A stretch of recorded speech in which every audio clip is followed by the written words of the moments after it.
मे साखरे नाम विश्रुतं तेषां चरणसान्निध्या जीवा मुक्ता भवन्ति। साखरे वंशविख्यातं ज्ञानदानपरायणं विनायकं गुरुं वन्दे भववन्दनं। ज्ञान प्रतापलस्य वचनामृत अद्वैतभावपटुतवित बुद्धिर्हस्य ज्ञानस्य भगवान् अवतीर्णेय श्रीरङ्गनाथ गुरुराज नमस्तुभ्यं। श्रीरङ्गनाथं गुरुराजवर्यं मुमुक्षूणामज्ञानदानैकदक्षं प्रभावती क्षेत्रनिवासिनं नमामि वेदान्तविदं वरिष्ठम्।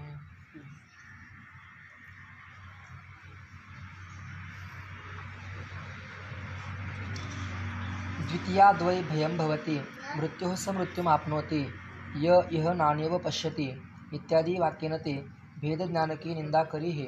श्रुतीमध्ये सांगितले की भेद हे बरोबर नाही, भेदामुळे मृत्यूची प्राप्ती होते, भेदामुळे दुःख होतं म्हणून भेदाची निंदा केली. ह्याच्यामध्ये भेदाच्या खंडनामध्ये सगळे शास्त्र आहेत. आस्तिक आलेत, नास्तिक आलेत, सगळे शास्त्र आहेत. आणि भेद म्हटलं की अज्ञान, आणि अज्ञान म्हटलं त्याला सुख दुःखाचं ज्ञान नसतं, नुसतं दुःख भोगीत राहतो. नुसतं दुःख भोगीत राहतो. आता अनेक माणूस अनेक पण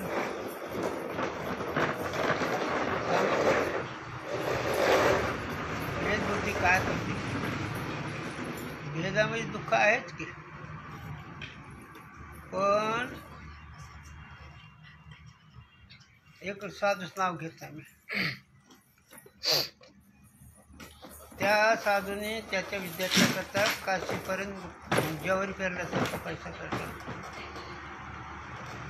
ज्वारी गहू जसं पेरतो ना तसं पैसा पेरला त्याच्या विद्यार्थ्याकरता. तो विद्वान नाव घेऊ सांगत नाही, पण भेद काय करतो हे मला सांगायचं. विद्वान झाला आणि विद्वान झाल्यानंतर ज्या महात्मीने ज्या साधने पैसा पेरला ते विद्वान व्हावा, ते विद्वान झाला. पण इकडं कृतज्ञ न होता कृतज्ञ इतका झाला, ज्याने इतका पैसा पेरला त्याला कोंडून बोटांनी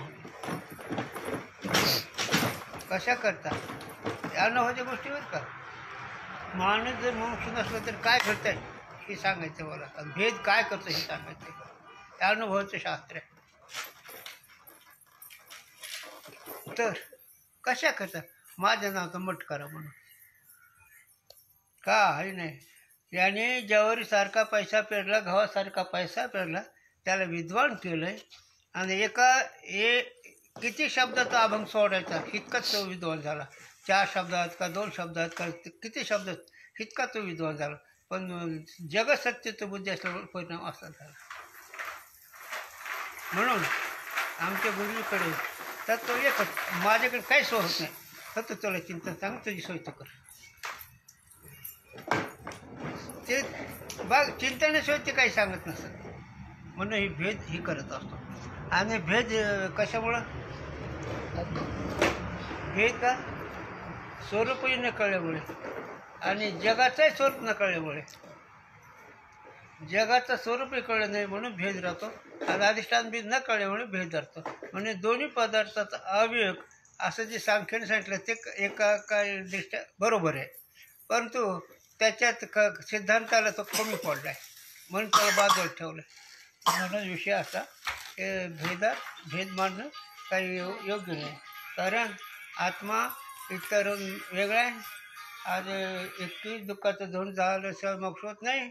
आणि ही 2 आत्म्याच्या ठिकाणी अनेक पदार्थाचा संबंध नाही. किती पदार्थ मानले त्याने आहे का नाही? त्याचे 8 मानलेत, त्याचे 14 मानलेत. आणि हे 14 आणि 8 किती झाले? 22 है ना. तर तिथे त्याचे 3, याचे 3, ईश्वराचे 3 गुण आहेत ते सत्य आहेत, जीवाचे 3 गुण आहेत ते असत्य आहेत. आता राहिले ते 21 का कमी जास्त असतं, 8 राहिले. तर त्याचा विचाराने दंश होतो म्हणजे त्याचा अभाव होतो. दंश होतो म्हणजे अभाव होतो, आणि अभाव झाल्यानंतर त्याला मोक्ष होतो. 21 पदार्थाचा नाश होणं म्हणजे मोक्ष. पण हे भेद स्वीकारलं का भेद नसताना भेदामुळे, मग हे भेद आत्म्याच्या ठिकाणी पदार्थाचा नाही. पण हे ते किती अत्यंत विरोध आहे. इतकं काय सांगितलं ते कोणाचं खंडन केलं आहे हे जर मोठं लक्षात घेण्याकरता सांगितलं. हे सांगण्याची गरज नाही. पण कोणी हात टेकलेत. हो, परमार्थ पोर खेळले कोणी हात टेकलेत की नुसतं काही हजार वर्ष तपश्चर्या केली आणि ज्यांनी जटा आपटून ज्यांनी गोदावरी आणली असे जे गौतम आहे, आणि त्या गौतमाच्या सिद्धांताला हित हात टेकावं लागले त्याला. म्हणजे हे ठकले का क्रांतदर्शी कोण? हां, हे तर ठकले का क्रांतदर्शी मोठमोठे कार्यकर्त्यांनी हात टेकले. म्हणून भेद मानणं अत्यंत विरोध आहे. वेदाच्या साधूंच्या विचाराचा विरोध, अत्यंत विरोध आहे त्याला. याते भेदज्ञान को साक्षात वा तत्वज्ञान द्वारा पुरुषार्थजनकता संभवे नाही. म्हणून भेदज्ञानाची निवृत्ती तत्वज्ञान किंवा हे याच्याद्वारे त्याला पुरुषार्थ साधत नाही. कशाच्याद्वारे? पुन्हा भेदज्ञान को साक्षात वा तत्वज्ञान द्वारा भेदज्ञानाला पुरुषार्थजनकता साक्षात विचारण निवृत्त केव्हा? दुसरं केव्हा? तत्वज्ञानद्वारा. किंवा तत्वज्ञानद्वारा. त्याच्या तत्वज्ञानाद्वारा का आपलं तत्वज्ञान आहे त्याच्या तत्वज्ञानाद्वारा त्याला साक्षात पुरुषार्थ म्हणजे त्याला मोक्ष प्राप्त होत नाही. मनन पद से भी आत्मा से इतर पदार्थन के भेद की प्रतीतिरूप अर्थ होवे नहीं. आणि त्याच्या जी मनन आहे अनुमिती जी आहे त्याच्या अनुमानद्वारा त्या मननाने बी त्याचं प्रत्यक्ष होत नाही. किंतु मनन पद का चिंतन मात्र अर्थ है. वाक्यांतर के अनुसार से अभेद चिंतन में मनन शब्द का पर्यवसान परिसमाप्ति होवे है. हे फार मोठं महत्त्वाचं आहे. हे आपलं मत आहे. त्याच्यावर आपण चिंतन सांगतो. वाचा बोलू वेद नीती करू संगती केली. वाचा बोलू वेद नीती. वेदांनी जे साधन सांगितलं त्या साधनाचा सिद्धांत त्या वाक्यानुसार युक्तीनं ते सिद्ध करणं. ऐका नाही केव्हा दुसरं साधूंचा वाक्याचा अर्थ आटकणीनं त्या वाक्यानुसार घडावं. साधूंच्या वाक्याचा अर्थ त्या वाक्याचा अर्थ युक्तीनं त्या वाक्यानुसारच घडावा. वाक्याच्या बाजूला युक्तीनं अर्थ करणं हे नाही. आता कसं ते उदाहरण काही क्षेपक वाक्य असतात, काही क्षेपक असतात. त्याच्या गळ्यामाळ असो नसो एक क्षेपक वाक्य आहे. ज्याचं मन शुद्ध आहे त्याच्या गळ्यात माळ असो नसो हे क्षेपक अभोग आहे. आणि हे शास्त्रबाह्य विचार आहेत. क्षेपक अभोग शास्त्रबाह्य आहेत. आणि मग जर माळ नको घालायचं असतं तर तुकोबाराने गोपीचंदन उठी तुळशीचा माळा हरमिरुची गळा रे. हे का तुकोबाराने सांगितलं अरे माळ घाल, तुळशीची घाल, गोपीचंदन लाव. गोपीचंदन उठी तुळशीच्या माळा हरमिरुची गळा रे. माताला वैष्णवी. मग त्याचं माळ कशा करता घालायची है ना, त्याची युक्ती काय आहे तर माळ याच्या करता घालायची. जाऊ द्याचं थोडं ते त्याचं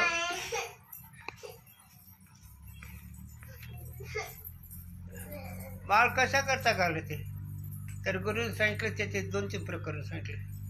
108 तीर्थाचं स्नान होतं तुळशी माळ घातलं. ठीक. दुसरी गोष्ट तुळशी भगवंताचं रूप आहे, विष्णू भगवंत, म्हणून भगवंताचं दर्शन हे होतं.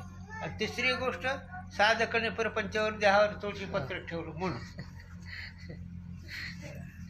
विषयाशी तिळांजली देऊने प्रवृत्ती निगड वाहून माती शून्य हृदय भोगिताते म्हणून तुळशीची माळ आहे. आता हे शास्त्रानुसार आहे की नाही.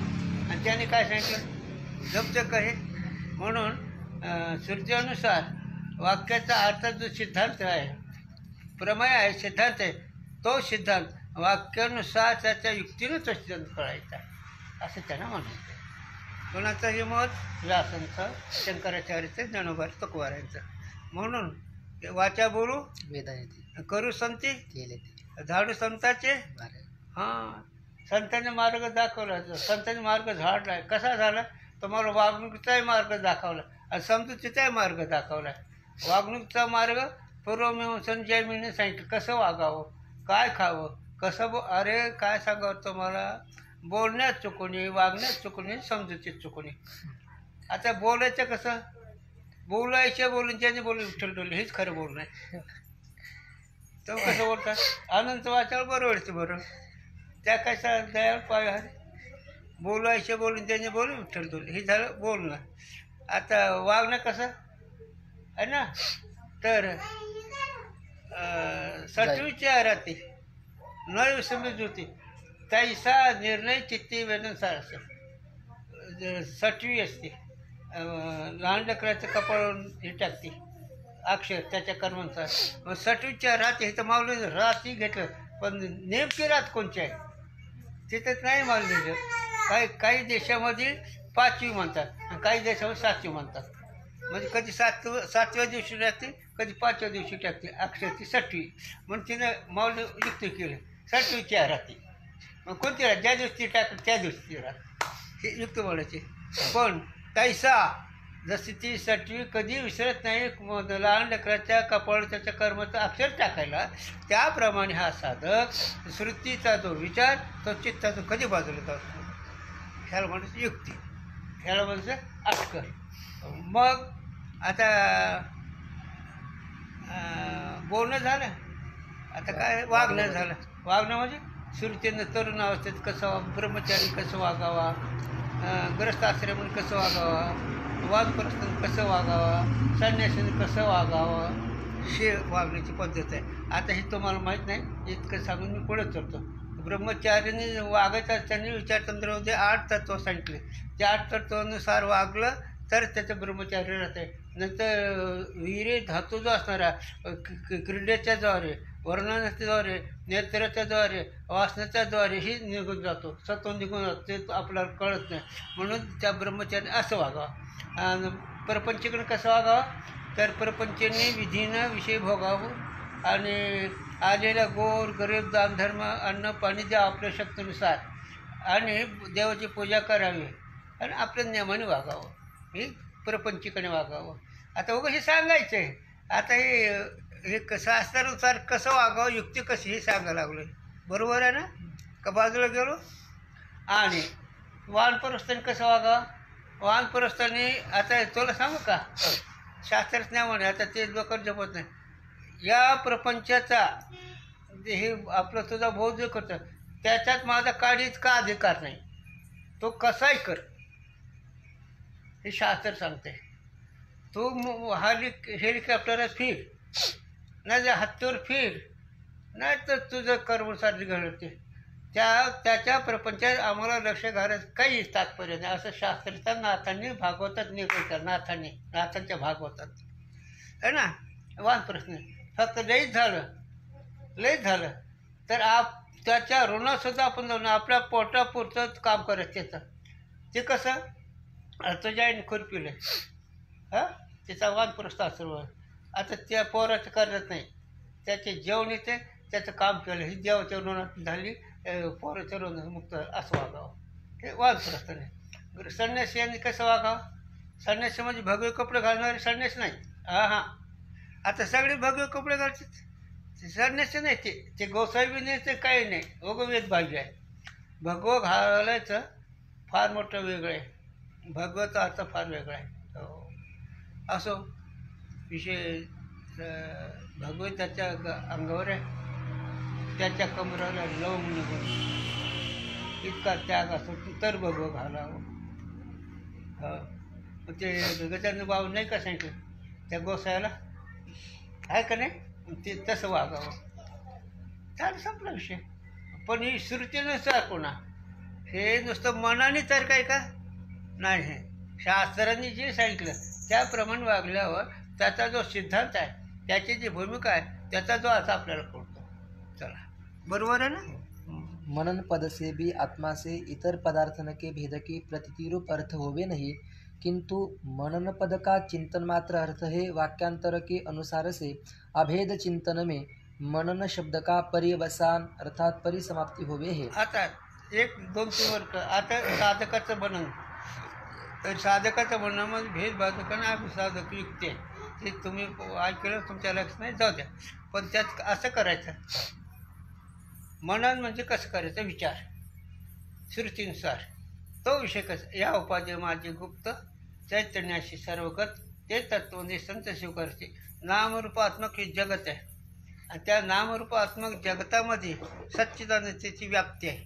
आता मग ही विचाराने अनात्म पदार्थ ठिकाणी आत्म्याचं अस्तिभाती प्रिय कसं आहे हे विचार कर, ह्याला म्हणायचं युक्ती, ह्याला म्हणायचं मनन. ह्या त्याचं मनन आहे, ती मनन नाही, ही युक्ती आहे. ह्याला मनन म्हणावा, याला युक्ती म्हणावा शास्त्रानुसार. आता तुम्हाला आणखीन एक हरिपाठात युक्तीचं चरण आहे. कोणतं चरण आहे? 2 चरण आहेत. त्रिगुणासार, निर्गुण हे सार, सारासार विचार हे युक्ती आहे, हे विचार आहे. त्याच्यापेक्षा दुसरं कोणतं आहे?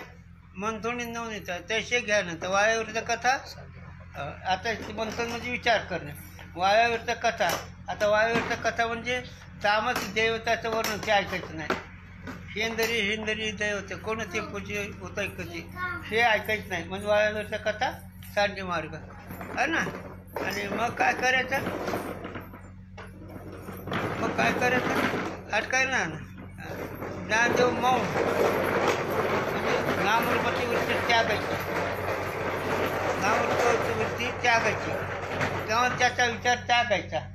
आणि नंतर जे अस्तिभाती प्रिय किंवा सच्चिदानंद जे आहे, आपलं स्वरूप आहे, त्याच्याची वृत्तीकडे न्यायचं. याला युक्ती म्हणावं. हे आहे शास्त्रानुसार, हे आहे वेदव्यासाच्या विचारानुसार, हे आहे ज्ञानोबा तुकोबाराच्या विचारानुसार, हे आहे आद्यगुरु शंकराचार्याच्या विचारानुसार. ते बी कशावरून? भाष्यकाराचे, व्यासाचा आहे ना. आता हे झालं यांचं. तुकोबार आहे काय म्हणते, त्यांचं पाहिजे ना आपल्याला. हे झालं यांचं. पण तुकोबार काय? धावडी संतांचा मार्ग, आढळणी केव्हा वाच्या बोलू करू संती. म्हणून काय आता विषयात जास्त सांगणं. चला, किसी प्रकार करीब आत्मा से इतर पदार्थन का भेद मनन शब्द का अर्थ संभवे नहीं. म्हणून इतर पदार्थाचा भेद आत्म्याच्या ठिकाणी आहे, हे त्याचं जे म्हणणं आहे, असं जे ते बरोबर नाही, त्याचा संभव नाही. किंवा एक इतर पदार्थन के ज्ञान से ही जो पुरुषार्थ के साधन तत्वज्ञान की प्राप्ति होवे, तो सकल पुरुष को तत्वज्ञान की प्राप्ति हुई चाहिए. आता सगळे पदार्थ ज्ञान वेगळं आहे. पदार्थ स्वरूप ज्ञान आहे ना, अणुरेणू असे त्याचे जे पदार्थ आहेत, जे 14 पदार्थ मानले किंवा 8 मानले, त्याचा विचार करणं म्हणजे त्या विचारानं त्या ह्या पदार्थाचा आत्म्याच्या ठिकाणी संबंध नाही, असे विचार याला म्हणणं हे त्याचं संबंध. जर हे त्या सगळ्या पदार्थ ज्ञान जर झालं तर सगळ्याला मोक्ष व्हायला पाहिजे, पण सगळ्याला मोक्ष होत नाही. दुसरं, अथवा किसी को नहीं होवेगी सो दिखावे है. आणि जर त्या पदार्थ ज्ञान नसलं तर कुणाला मोक्ष होणारच नाही. पण मोक्ष होणाऱ्याला होतो, ज्याला माहीत नाही त्याला होतच नाही. पण इकडे आपल्या इकडे जो इतर पदार्थन का सामान्य ज्ञान तत्वज्ञान विषय अपेक्षित होवे, तो सामान्य ज्ञान सर्व पुरुषन को है. हो. याते इतर पदार्थन के ज्ञान पूर्वक इतर पदार्थन के भेद ज्ञान ते सर्व को तत्वज्ञान हुआ चाहिए. मग सामान्य ज्ञान आहे ना, पंचमहाभूत ज्ञान आहे, पाण्याचं आहे, पृथ्वीचं आहे, त्याचं पर्व, हे सामान्य ज्ञान आहे. मग सगळ्याला मोक्ष व्हायला पाहिजे, पण होत नाही. अहो, सर्व पदार्थन का असाधारण धर्म है, तीस विशेष रूपते इतर ईश्वर विना असाधारण धर्म ते सकल इतर पदार्थन का किसी को भी ज्ञान संभवे नहीं. हां, आणि हे मात्र वाक्य खूप लक्षात ठेवा. फार वाक्य. ईश्वर हा सर्वज्ञ आणि ईश्वराला ह्या जगाचं सगळ्याचं येथीभूत बिनचूक ज्ञान आहे. कसं ते अगं गुरुने सांगा आम्हाला. गंमत आहे, नीट ऐका, विषय ऐका साधूचा. पशु जी क्रिया करतो तसं माणूस करतं का? कोणाची मर्यादा आहे? पशु जी क्रिया करतो, पशु कुठं रस्त्यावर बसतो, माणूस बसते का? कुठलाही माणूस घे, ब्रिटिश घे, ख्रिश्चन घे, कुठला घे, त्याला हे नियम कुठला? काय म्हणतो मी, लक्षात ठेवा. माझ्या गुरुची आठवण येते. पशुची क्रिया माणूस करत नाही, हा नियम कोणाचा? किती माणूस बुद्धिहीन असू दे, पण ईश्वरच्या नियमाने जीव व्यवहार होतो, आहे का नाही? मग हे का मी सांगितलं, ईश्वर सगळ्या पदार्थाचा ज्ञान आहे, बाकी कुणी नाही. आता दुसरा एक संकल्प आहे, नीट ऐका. वनस्पतीमध्ये प्रत्येक वनस्पतीचे पानं, फुलं, त्याचे फळं, गुणधर्म वेगळे आहेत नाही, हे कोणी भरले? एकाच वनस्पतीमध्ये बोराचाच किती प्रकार आहेत, त्याच्यावर चव कोणी भरली? बरं, प्रत्येक बोराचा आकार वेगळा कोणी केला? ही ईश्वर सृष्टी आहे. आता गुरुजी लई सांगायचे आम्हाला, पण ती तुम्हाला वाटलं हे काय पांचट बोलते म्हणून मी बोलत नाही. ते बैल आणि गाय सारखीच ना, आहे का नाही? त्याला शिंगा, ह्याला शिंगा, त्याला शिंगा. मग गायला दूध का निघते? ही कोणाचा नियम आहे? ईश्वरी नियम आहे, हे भगवंताचा नियम आहे. हो. आता इथं किती जरी सांगितलं तरी कमी, म्हणून इथं एकच ईश्वर सर्वज्ञ. तुम्ही जी इतर पदार्थ ध्यानाने बघतो म्हणून हे चुकीचं आहे. ईश्वर सर्वज्ञ, ईश्वराला सगळे अर्थात येते ज्ञान आहे. महाप्रलय म्हणजे सगळं जग बुडवल्यावर, एक माया आहे भगवंत शक्ती, त्याच्यावरती लीन होतं. जसं उन्हाळ्यामध्ये गवत लीन होते का नाही? गवत लीन होतं, पाऊस पडले पुन्हा उगवत आहे ना? मग गवतामध्ये सुद्धा किती प्रकार हे कोणी केले, आहे का नाही? का रे, तुम्हाला का कळलं नाही? म्हणून इथं आपलं काही नाही. हे सगळे जयापन सकळ मणिमंडळ हे झाले, ज्याच्यापासून ही त्रिभुवन सप्त पाताळ भगवंत पण झाले, आणि त्या संकल्पाने ही सगळी राठी झाली. कार चक्रवादळ होतं, कुठे गेलं?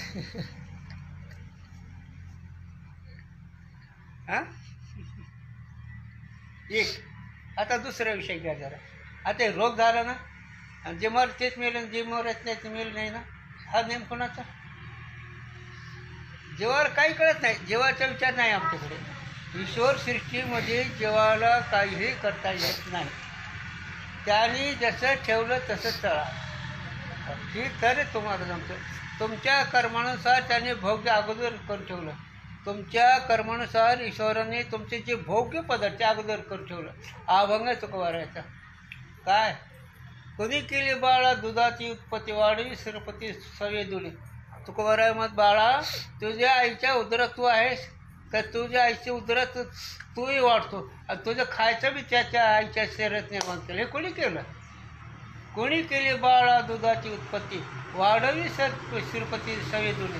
भगवंत तुकोबाराय म्हणतात, अरे आईच्या उदरात तू बी आहे, आणि तुझं खायचं दूध त्यानं केलं. हे कोणी केलं? का नाटवाची कृपाळू देवा अशी? अरे असा तो भगवान कृपाळू का आठवत नाही? विषय चाललाय का चुकीचं आहे?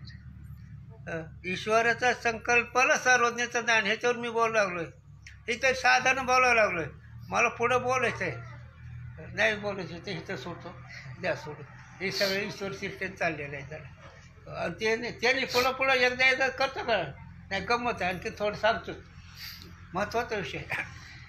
या कारखान्यामध्ये मोटर तयार होतात. एका साच्यात एकदाच मोटर होती, पुन्हा दुसरा रस टाकून ती, पण एका झाडापासून किती फळं होतात, त्या पुन्हा त्या झाडापासून फळं येतातच, आहे का नाही? ऐशे झाडी तरू किती, अभंग येतो, एका तरू पोटी, असं काय अभंग म्हणतो तुकोबार. एका बीजापोटी तरू कोटी. अरे एका बीजाच्या बियापासून तरू कोटी होतात. एक बीज जर पडलं ज्वारीचं, त्याला कणसाला किती बी येतात? हे कोणी भरले आहे ना? मग सर्वज्ञ कोण आहे? ईश्वर. आता पुन्हा प्रत्येक खायच्या पदार्थाचं सत्व वेगळं आहे का नाही? हे कोणी केलं? तो केलं. अरे तू नुसतं पेर, ते तुझ्या हातात शक्ती दिली होते. असा हात झाला तर काय पेरशील? कळतच काय माणसाला, उगाच घमेंड. अरे भगवंताने चाले शरीर कोणाचे असतात ते कोण बोलूचे? तुझे साळुकी तैसे बोलू मंजुळाची शिकवता धनी वेगळ्याची. पण काय तसं नाही झालं. आठवण करा, जेणी हा जीव दिला दान त्याचं करी चिंतन. किती गोड नाट आहे तो. कोणाच ठाऊक गातो ऐकतो पण मनात काय कोण झालं. असं आहे. ईश्वर सृष्टी देव एक जगाचा सर्वज्ञ एवढीच उत्तर आहे. तुम्हाला काही कळत नाही. ही कोणाला बोलतात नाही कळा. या ते सर्व इतर पदार्थ नाही एक मिनिट. आता हे विज्ञान लई पुढे गेलं है ना. इथं बटन टाकलं की तिथं उजळ पडतो. इथं बटन टाकलं विलायच्यामध्ये उजळ पडतो. गोष्ट खरी आहे. इथपर्यंत आम्ही आलो. मग तुला बुद्धी कुठे दिली हे करायची? तुला हे शरीर कोणी दिलं हे करायचं आहे का नाही? मग देव आहे का नाही करता? काय त्या पिठावर वरला विषाणू असतो काय? काय हे? मग सर्वज्ञ एक ईश्वरच आहे जर. आणि तो ईश्वर सर्वज्ञ असून समर्थ आहे. ऐसा तो समर्थ ब्रह्मांडाचा धनी आणि वर्मही जाणून शरण आलो. म्हणून भगवंतच एक या जगाचा मालक आहे. या शरीराचा मालक भगवंतच आहे. आपल्याला मोर वाटत नाही. मग कशाला मारतात रे? कुणालाही मोर वाटत नाही. पण मेल्याशिवाय राहतात नाही का? बरं का मरतो? तुझं आयुष्य कोण क्षण संपत त्याला माहीत आहे ना. तो म्हणतो आता मरण आलं तर बरं होईल. म्हण फक्त तुझं आयुष्य यात्रा कधी कोणत्या तारखेला संपत्ती त्याला माहीत आहे. म्हणून आता किती जरी बोललो तर ईश्वर सर्वज्ञ आणि ईश्वर एक शक्ती महान आहे. याच्याशिवाय जगात कोणी शहाणा नाही असं आहे. आणि म्हणून ईश्वराच्या साधूंच्या वाक्यांच्या विचारानुसार सिद्धांत कळत असतो. आणि त्यालाच युक्ती म्हणावं, त्याला चिंतन म्हणावं, त्याला मनन म्हणावं. पण मनन नाही, त्याला चिंतन म्हणतात इकडं. या ते सर्व इतर पदार्थन के ज्ञानते आत्मा के इतर पदार्थन ते भेद ज्ञान के अभावते सकल अनात्म पदार्थन ते भिन्न आत्मा का ज्ञान रूप तत्वज्ञान किसी को नहीं होवेगा. म्हणून तत्वज्ञान आहे. सगळ्या पदार्थांना आत्मा वेगळा आहे आणि तो सत्सिद्ध आनंद आहे. आणि बाकीचे पदार्थ जड आहेत. हे ह्याला काय म्हणायचं? तत्वज्ञान. पण आणखीन वाच, नीट वाच. एक त्यांचं मत असं आहे त्यांनी मननाचं लक्षण केलं. मननाचं लक्षण झालं की इतर पदार्थांना आत्मा भिन्न आहे असं मनन हो जर केलं तुम्हाला तत्वज्ञान होतं मुक्ष होतं. हो पण आपण त्याचं खंडन करत चाललं. आपलं खंडन केलं आपण. तेच खंडन म्हणायला लागला मी. पण एक त्यांनी वर खंडन केलं असं. हा. जर तुम्ही असं म्हणता की इतर पदार्थांना आत्मा भिन्न आहे असं जर ज्ञान झालं तर त्याला मोक्ष प्राप्त होतो असं म्हणत असतात. हे सांगितलं तर का नाही मग मी? सगळ्यांना ज्ञान व्हायला पाहिजे. हो. कारण सगळ्यांना सामान्य ज्ञान आहेच इतर पदार्थांचं. हो. आणि आता दुसरं आत्ता खंडन केलं त्यांनी हा की एक तर मग ईश्वरालाच ज्ञान व्हायला पाहिजे. हा जर विशेष रूप ज्ञानाचं असेल ना, विशेष ज्ञान व्हायचं असेल इतर पदार्थांचं तर त्याला ज्ञान होईल असं म्हणत असतात. तर फक्त ईश्वरालाच ज्ञान व्हायला पाहिजे आणि तोच मुक्त व्हायला पाहिजे असं त्यांचं खंडन आत्ता केलं. पुढं खाली असतं आत्ता केलं ना. आता हे काय वाच वाच मी ऐकलं म्हणून तर म्हणलं डबल वाच. सर्व पदार्थांना का असाधारण धर्म है तैस विशेष रूपते इतर ईश्वर बिना असाधारण धर्म ते सकल इतर पदार्थांना का किसी को विज्ञान संभव्य नहीं. हा मग हेच की मग ईश्वर सर्वज्ञ आहे ना. हा. ईश्वर सर्वज्ञ आहे ना. मग ईश्वराला सगळ्या पदार्थ असाधारण ज्ञान होतं. हो. असाधारण या शब्दाचा अर्थ काय? बिनचूक ज्ञान. बिनचूक ज्ञान. पुन्हा आणखी त्याच्यात जसं आहे तसं यथार्थ ज्ञान. हा जसं आहे तसं यथार्थ ज्ञान. हा तर असं करू आपण जरा. मी सांगितलं पण तुमच्या लक्षात येईल नाही की वनस्पतीच्या वैभवात वनस्पतीच्या रसामध्ये त्याच्यात फरक का? तो सर्व नाही. कोणत्या वनस्पतीत कोणता रस घालायचा आहे?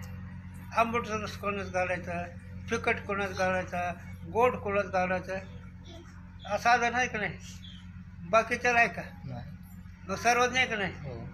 मग असं त्यांचं मध्ये असं सर्वज्ञ जर असेल त्यालाच मुक्त व्हायला हा, पाहिजे. तर ईश्वराला- अरे तो मुक्तच आहे. त्याच्या पुढे जर डोकं चालू होतं आता खंडन करतील ना खाली. हा तो मुक्तच आहे. त्याला काय मुक्त करायचं? पण तुमच्या दृष्टी मुक्त व्हायला पाहिजे असं त्यानं बोलायचंय.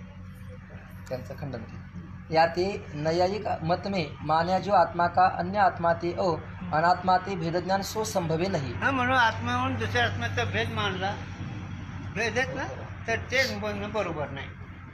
याही ते देहादिक विषय आत्मभ्रांति का अभाव, ताते रागद्वेष का अभाव, ताते धर्म अधर्म के निमित्त प्रवृत्ति के अभाव, ताते शरीर संबंध रूप जन्म का अभाव, ताकि किस प्रकार के दुख का नाश रूप मोक्ष न्यायिकों को अनुसारी को नहीं होवेगा, किंतु महावाक्य रूप श्रुति अर्थ के गोचर अभेद ज्ञान ही कारण सहित अनर्थ की निवृत्ति पूर्वक परमानंद की प्राप्ति रूप मोक्ष का हेतु. बस हेच आहे. बाकीचे त्यांनी जे सांगितलं नाना प्रकार त्या अनेक आत्मे आहेत, अनेक पदार्थ आहेत, त्याचं ज्ञान आहे, त्याचा भेद आहे, त्यांनी काही मोक्ष व्हायचा नाही. मग तत्वमसी महावाक्याच्याद्वारे तत्वमसी महावाक्याच्याद्वारे त्याला ज्ञान होते. तर आत्मस्वरूप कारण अभेद ज्ञान, अभेद ज्ञान. कारण अभेद का नाही, अभेद वस्तू एक असल्यामुळे अभेद सुद्धा म्हणणं जमत नाही रे. पण सापेक्षित बोलावं लागतं. अभेद साखराची गोडी किती वेगळे नाही, तसा आत्मा सगळ्याचा एक आहे. आणि त्या आत्मा एक असल्यामुळे अंतःकरण वेगळे पण आत्मा एक आहे. विठ्ठल जवळ स्थळी ठावरीचा नाही, पुढं काय आज मी दृष्टीने पाहिला विठ्ठलाची काय म्हणते ते याला वही सांग ना. आता या उपाधी माझी गुप्त चैतन्याशी सर्वगत, पण ते तत्वज्ञ संत. कोणते तत्वज्ञ? आत्मा सच्चिदानंद आहे, जगत असं जग दुःखरूप आहे, हे तत्वज्ञ. नाही ते 21 दुःख 14 पदार्थ 8 पदार्थ हे याच्यावरून आत्मा वेगळा आहे, हे वेगळं ज्याला कळतं आहे असं जे म्हणणं आहे त्या म्हणण्याने मोक्ष होतो. अगदी आंधळ्याचा वादार येतो. कशाचा? आंधळ्याचा वादार. अरे कसं शक्य आहे? भेद नाहीच की. अध्यास अधिष्ठान रूपच असतो. काय सांगावं रे, दृष्टी नाही रे परमार्थात नजर लागते. दुसरं काय आतामध्ये दृष्टी दे पडणं. दृष्टी म्हणजे माझी समजूतता. आपण इतकं जरी ऐकतो तर पण एखाद्या वेळेस तरी मी आत्मा द्रष्टा साक्षी असं वाटतंय का? लई झालं तर मी विचार करतो वाटतो, लई झालं तर मी अध्ययन करतो वाटतो. पण अध्ययन करणारा मन आहे, विचार सांगणारं मन आहे, आणि मी ब्रह्म म्हणणारं मन आहे. ब्रह्मच आहे. आहे का नाही? आता समजा नाथाने भावाचं उदाहरण दिलं. आता तू कोण? माझी मुलगी. तुझ्या भावाची कोण? बहीण. हां, तुझ्या ह्याची कोण? चुलतीची कोण? पुतणी. एक नाना आहे का? तू एक आहेस ना. तुझ्या आईची, तू चुलतीची, भावाची, मालकाची वस्तू आहे ना. म्हणून वस्तू एक आहे, पण त्याला नकळल्यामुळे त्याला नाण्याचं नाव, पण वस्तू एकच आहे. म्हणून या उपाधी माझी गुप्त चैतन्य असे सर्व. ह्याच उपाधी म्हणजे हे नामरूप, हे उपाधी आहे. ही देह, ही देह, ही देह, ही देह उपाधी आहे. आता हे उपाधी सुद्धा कल्पित आहे रे. तुम्ही व्यवस्था लक्षात येईल. रजी सर्पाकार किती द्रष्टा सांगितले. प्रातिभाषिक, व्यवहारिक सत्ता, पारमार्थिक सत्ता हे लक्षात आलं, मजा येते. पण तुम्ही ऐकलं ते जर बरं झालं. ते आमचे उपकार. तुम्ही लक्षात ठेवत नाही म्हणून आम्हाला सांगायचं. तुम्ही जर लक्षात ठेवलं तर ऐकणार कोण? आम्ही कोणाला सांगावं? बरं, एक कृपाच आहे ते तुमच्यावर. काही लक्षात नाही ठेवलं. द्या विनोदाचा भाग सोडून. म्हणून हे सगळ्या ठिकाणी आत्मतत्व एक आहे. पशुपशुवाधिकाच्या ठिकाणी सगळ्या ठिकाणी आत्मतत्व एक आहे. फक्त उपाधी वेगळी आहे. कोणाची उपाधी तामस आहे, कोणाची उपाधी राजस आहे, कोणाची उपाधी सात्विक आहे. सात्विक उपाधीवाली परमार्थ करतात. त्याच्यामध्ये काही आंधळे पारमार्थिक सात्विक आहे, काही डोळस पारमार्थिक सात्विक आहे, काही आंधळे पारमार्थिक सात्विक आहेत. सात्विक आहेत का सांगू का? गुरुजींनी सांगा आम्हाला. 3-3 तास बोलतात, पण पैसा अगोदर ठरवून बोलतात. ही आंधळेपण आहे. किंवा काहीतरी हे ते दोन बोलतात. आंधळेपण हे तो रहित परमार्थ साधकाचा महात्मा. आणि हेतू काहीतरी ठेवून बोलायचं. परमार्थाच्या आडून काहीतरी युक्तीनं आपला व्यवहार वागवतात. हे विषय हां विषय विषया हे आंधळा परमार्थ. तो का म्हणे कैसे आंधळे जग. हां, आणि जे निष्काम परमार्थिक आहे की ज्याला आपलं तत्वच आपल्याला कळलं पाहिजे, साधूचं वर्म काय हे निश्चित कळलं पाहिजे, अशा रीतीने जे अभ्यास करतात ते साधू. दुसरं काही नाही. अनेक नाही माझ्या मना, दुसरं माझ्या मना काहीच नाही. तसं आपलं स्वरूप ज्याला कळायचं आहे, मी सच्चिदानंद आहे असं ज्याला कळायचं आहे, तो साधन. आणि हेच तत्वमसी महावाक्याच्या द्वारे कळते. आणि तत्व महावाक्याद्वारे अधिकार परत कळते. आता तत्वमसी महावाक्यामध्ये ते तू आहेस, तत्वमसी महावाक्यामध्ये ते तू आहेस, ते ईश्वर वाचार्थ, तू वाचार्थ जीव, आणि लक्षार्थ अशी म्हणजे आहे. आता अशी या शब्दाचं ते तू आहेस. आता ते तू आहेस म्हणजे कसं, तर माऊली सांगते ना, सांगतो तुला वगे. आमच्या प्रकल्पकडील आमच्या प्रकल्पकडील भाव जरी लागशील पाहो तर कल्पने, कल्पने जरी लागतील पाहो तर हे भूतीमध्ये माझे हो येतात. म्हणून इथं गुरुजींनी सांगितलं होतं आम्हाला की कल्पनेच्या बाजूला सरक आणि ते माया उपाधीच्या बाजूला बघ. त्याला सोपं लय भाषा करून सांगावं. ते उपाधीच्या बाजूला ठेव. त्याला द्रष्टांत त्याला संन्यासाचा काशीचा राजा ते झाला संन्यासी. मग त्या काशीच्या राजाचं भाऊ सोडून दे, तिथं जे आले त्याच्या अंगावरचे कपडे सोडून दे, ते एक संन्यासी व्यक्ती आहे. तसे त्याचे सत्वगुणाची उपाधी, त्याची तमगुणाची उपाधी, हे दोन्ही सोडून दे, लक्षार्थ एकच आहे ना. म्हणून तत्वमसी महावाक्य ते ईश्वर वाच्यार्थ, लक्षार्थ ब्रह्म. आता तू म्हणजे तूच अनुभव कुठं करायचा, मी म्हणतो का नाही. मग मी तोच वाचार्थ कसा घ्यायचा, लक्षार्थ कसा घ्यायचा, तर वाचार्थ मी देह, मी कर्ता, मी भक्ता, मी स्त्री, मी पुरुष, मी शहाणा, मी वेडा ही वाचार्थ. आणि ह्याला सगळ्याला जाणार तो लक्षार्थ. ह्या सगळ्या व्यवहारात जातो का नाही. मग तो लक्षार्थ चेतन, साक्षी चेतन आहे. आणि ती साक्षी चेतन तम पदाचं लक्ष आहे. हां, आता लक्ष कशाला म्हणा, शक्यच्या संबंधित जो विषय असतो त्याला शक्य म्हणा. शक्यच्या संबंधित जो लक्ष असतो त्याला काय म्हणायचं, हो लक्षण. लक्ष म्हणायचं लक्षण. त्या फांदीवरून तिकडे चंद्र दिसतो का, मग फांदी शक्य झाली तर संबंधित लक्ष चंद्र झाला. तेव्हा गंगेवर गवळवाड आहे. आता गंगेवर गवळवाड, गंगा या शब्दात शक्यचा पुरावा आहे. आणि त्याच काठ तिथं एक वाड आहे हे शक्य. तसं इथं अंतःकरण देह हे वाचार्थ शक्य आहे. आणि त्या अंतःकरणात संबंधित साक्षी चेतन तू आहेस, तो त्याला जाणतोस. मग लक्षार्थानं त्याला कळलं जातं. केव्हा उत्कृष्ट अधिकारी असलं तर शक्तीवृत्तीनं कळलेलं असतं, कनिष्ठ अधिकारी असलं तर लक्षणावृत्तीनं कळलेलं असतं.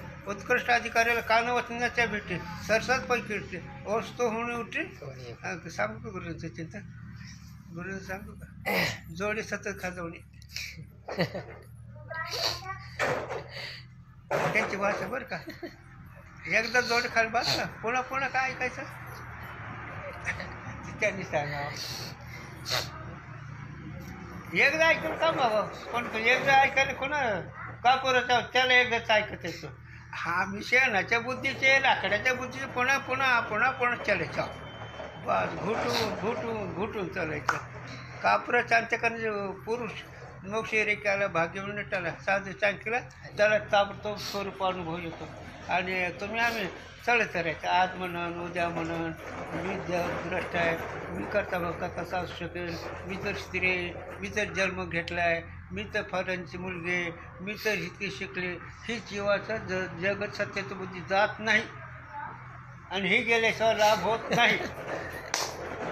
आणि लाभ जायचा म्हणजे पुन्हा समजून बदलायचे ना, समजून बदलायची. कसे गुरुजींनी सांगावा, लग्न झाल्यानंतर अगोदर सूर्यवंशीचे पुन्हा घोलपच होय. समजुती बदल झाला का वस्तू बदलली. तसं मी देह आहे, ते देहबुद्धी सोडायची, आत्मबुद्धी करायची आहे ना. इकडे काय सोडायचं, मग राहायच की रे आर्थिक दृष्टी नाही. आधी देह काय खरा, देह संबंधी पसारा. अगोदर काय देह खरा आहे का, बाधित चालला आहे, विकारी होत चालला आहे, सत्वहीन होत चालला आहे. आणि त्याचा पसार हे जी नाते काय खरे आहेत, कारण ते अनात्मा आहेत. आणि हे अनात्मा बदव्या चालू. मग अर्जुनाचं ते जगत मोह काढलं का काय केलं? अर्जुनाचं रूप काय केलं? शास्त्र तर सांगतात ना, हे देहाने काय करा, आणि हेच जर करणार तरी हे सगळं पसारा तरी काय करा. मग समजू तुझं मी वासुदेव म्हण ना, बरं आहेसच तू भगवंत रूपच आहेस ना. ज्ञान हे तुझं स्वरूपच आहे ना. मग ज्ञान हे तुझं स्वरूप असेल ते ज्ञान मी आहे म्हण ना. पण ते वृत्तीच्या अधिकारीचे कुठे? गुरुजींनी सांगा बरं का, सुतक म्हणतात सुतक पाहिजे, पण ब्रह्म म्हणतात ब्रह्म नाही. एखादा हे तुम्हाला सुतक आलं लगे उठून बसतो बाजूला, पण साधू तू देव आहेस ना. सांगणारा मी कोणतरी एखादा हलका माणूस असतो त्याच्यावरच नाही. तू म्हणलं की मी सुत की बाजूला सरकतो आणि साधू तुला देव म्हणतात. असा फरक आहे. हे कशावर चालला विषय माझा? विषयानुसार कशावर चालला? ईश्वर सर्वज्ञ आहे. ईश्वराचा वाचा अर्थ सांगितला. ईश्वराचा लक्ष अर्थामध्ये जग नाही, वाचा अर्थामध्ये जगत आहे. ईश्वर वाचा अर्थामध्ये माया विशिष्ट चैतन्य, तो ह्या जगाचा ईश्वर सर्वज्ञ. आणि हे आणि जीव हे अल्पज्ञ आहे. आणि तत्वमसी महावाक्याच्या विचाराने आटकले हे कळल्यानंतर, वाचाचा त्याग केल्यानंतर सगळ्या ठिकाणी आत्मस्वरूप मीच आहे असं जर कळलं तरच त्याला मोक्ष होतो, नाही तर पुन्हा मोक्ष होत नाही. आणि तो काय म्हणलं रे, इतक्या पदार्थात नाश, इतक्या पदार्थाचा भेद, आणि हे जर म्हणून केलं तर मोक्ष होतं. अगदी आंधळेपणाची भाषा आहे. म्हणून तिथं काय लिहिलं तुका म्हणे कैसे जन्मले त्यात सगळे चालक नाही किंवा हे सामान्य नियम झाला. असाधारण नियम कोणता? असाधारण नियम अचूक असतो. त्याला गुरुजींनी सांगायचे का अचूक नियम कोणता असतो? भूक लागल्यावर डोळ्याने रुपायला भूक जाईल का? भूक लागली ना, कानाने शब्द ऐकलं भूक जाईल का? जेव्हाच लागली तर असाधारण म्हणा. तसं ही वृत्ती सामान्य ज्ञानामध्ये फिरते नाही. त्या सामान्य ज्ञान वस्तू जशी अशी कळावं, आणि वस्तू जशी अशी आहे कळण्याकरता वाक्य त्याच योग्यतेचं असावं. त्याच योग्यतेचं वाक्य असेल तर ते विषय कळेल. नाही वाक्याचा अर्थ जर त्याचं योग्यतेचं नसेल, त्या वाक्याचा अर्थ जसा असेल तसा कळेल. पण त्याच वाक्य मग तो हा विठ्ठल बरोबर. पहिलेच वाक्य माऊलीच्या अभंगामध्ये तो हा हा म्हणजे तो वाचार्थ लक्ष, आणि तो म्हणजे तत्पदाचा वाचार्थ लक्षार्थ. त्याच्यामध्ये वाचार्थ टाकून टाकायचा. माया उपाधी सर्वज्ञता उपाधीचे धर्म आहेत. आत्मज्ञ हे सगळे उपाधी धर्म आहेत. त्याच्या अंतःकरण असणारं त्याच्यावर तो वेगळा ज्ञानस्वरूप हे लक्षार्थ झाला. आणि ते ईश्वर सर्वज्ञ सर्वशक्तिमान शुद्ध सत्वगुण माया आहे. ते सर्वज्ञ हे वाचार्थ आहे. आणि लक्षार्थ अधिष्ठान ब्रह्म आहे. कुटस्थ आणि ब्रह्म एकच आहे. घट आकाश आणि महाआकाश एकच आहे. तांब्यातलं पोकळेपणा आणि ह्या मठातला पोकळेपणा एकच आहे. उपाधी वेगळी आहे. तसंच तू ही देह, हे मन, ही उपाधी, तो आत्मा आहेस, तो साक्षी आहेस. आणि ही उपाधी जर बाजूला ठेवली ही तुला होईल. पण ह्या ध्यास म्हणे मी स्त्री पुत्र धनदार म्हणे माझे, परी काळाचा खाजे आहे संज्ञानाचा गेला. हे न कळता काळ खाल्लेलं हेही कळलं नाही, हे काय चाललं हे काही कळलं नाही झालं. म्हणून इथं तत्वमसी महावाक्याच्याद्वारे अज्ञान निवृत्त होतं. आणि त्याचं युक्तीनं म्हणजे अटकलीनं त्याचं चिंतन करणं, हे त्याला चिंतन म्हणतात. त्याला मनन म्हणत आहे. मननाने मोक्ष होत नाही असं त्याचं खंडन त्याने केलं. बरोबर आहे ना? हां. तुला वाटलं विसरलं काय? सांगण्याचे त्वरेच म्हणून पुन्हा पुन्हा वाच म्हणतो ना. आता पहिल्यासारखी बुद्धी नाही ना राहिली. 1-2-3 वेळेस वाचल्यावर विषय लक्ष येतो ना. वाच ना. ते अजून त्यांचं राहिलंय, त्यांचं मत आहे. उद्या करू. झाले विठ्ठल श्री ज्ञानदेव तुकाराम माऊली ज्ञानेश्वर महाराज की जय. विठ्ठल विठ्ठल. अरे हे चिंतन काही सांगून नाही जायचं. खरे म्हणून आमच्या गुरुंचे मला जितकं कळलं तितकं सांग. तो जे चुकीचे समजून बोलू नको. खरं परमार्थाचे नुकसान भरून निघत नाही बरं का. प्रपंचाचे नुकसान भरून निघत. सांग गुरुंच्या भाषेत थोडं. आता तू वाहन जायच, पण मांजरीच्या जन्माला पिलेच होते, वाहनपणा फिटेल, पण मुक्त का होतील. कुत्र्या जन्माला गेलो आपोआप पिले होतील, पण वाहनपणा फिटेल, पण मुक्त का होतील. जन्मानंतर कवा मुक्त होते. यमाचा मार का चुकाल तुला, आणि ते ह्या नरद्यात होत असते.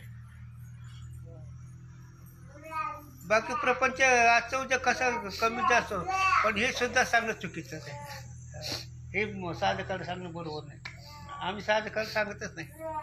साधक काय साधकाला हे सांगायची गरज नाही.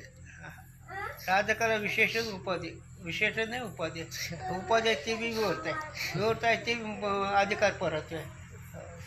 प्रातिभाषिक उपाधी समजणारा उत्कृष्ट अधिकारी, व्यवहारिक उपाधी समजणारा ते बाधी आणून समजणारा ते मध्यम अधिकारी. मग ही उपाधी आहे. मग आता हे अंत्यकरण उपाधी म्हणल्यानंतर सुख दुःख धर्म कोणाचे?